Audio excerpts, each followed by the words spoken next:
তারকাদের ছবি ও ভিডিও বিকৃত করে ছড়িয়ে দেওয়া এবং কৃত্রিম বুদ্ধিমত্তা প্রযুক্তির অপব্যবহার করলে এবার পদক্ষেপ নেবে দিল্লি হাইকোর্ট। নিজের ব্যক্তিত্বের অধিকার বা পার্সোনালিটি রাইট সুরক্ষার দাবিতে আদালতের দ্বারস্থ হয়েছিলেন বলিউড অভিনেত্রী জাহ্নবী কাপুর। সেই আবেদনের প্রেক্ষিতেই এবার এলো এক তাৎপর্যপূর্ণ আইনি সিদ্ধান্ত।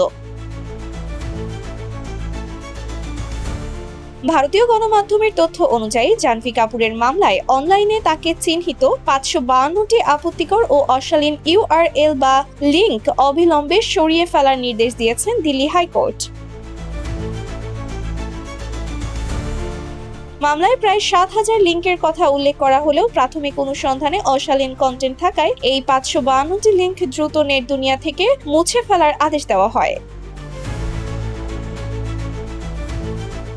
তবে শুধু নিষেধাজ্ঞা নয়, তারকার নাম বা ছবি ব্যবহারের সাধারণ ভক্তদের ফ্যান পেজগুলোর বিষয়ে আদালতের পর্যবেক্ষণ ছিল খুব স্পষ্ট। দিল্লি হাইকোর্ট জানায়, তারকার নামে পরিচালিত সব ফ্যান পেজ স্বয়ংক্রিয়ভাবে বেআইনি হয়ে যায় না। এসব পেজে ছবি, ভিডিও, চলচ্চিত্রের তথ্য, প্রশংসা কিংবা গঠনমূলক আলোচনা সমালোচনা থাকতেই পারে। তবে কোনো পেজ যদি অশালীন কন্টেন্ট ছড়ায় কিংবা তারকার পরিচয় ব্যবহার করে অবৈধভাবে অর্থ উপার্জন করে, তবে তার বিরুদ্ধে কঠোর ব্যবস্থা নেওয়া হবে।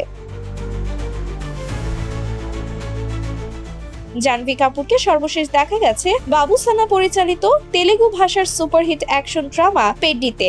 রামচরণ ও শিবরাজ কুমারের সাথে অভিনীত এই সিনেমাটি চলতি ২০২৬ সালের জুনে প্রেক্ষাগৃহে এবং পরবর্তীতে জুলাইয়ে ওটিটি প্ল্যাটফর্মে নেটফ্লিক্সে মুক্তি পাবে। ছবি ও বাণিজ্যিক শোষণের বিরুদ্ধে আদালতের এই রায় তারকাদের ডিজিটাল নিরাপত্তা ও ব্যক্তিত্বের অধিকার রক্ষায় এক নতুন দৃষ্টান্ত হয়ে থাকবে। Sumaiya Snigdha, Daily Our Bangladesh.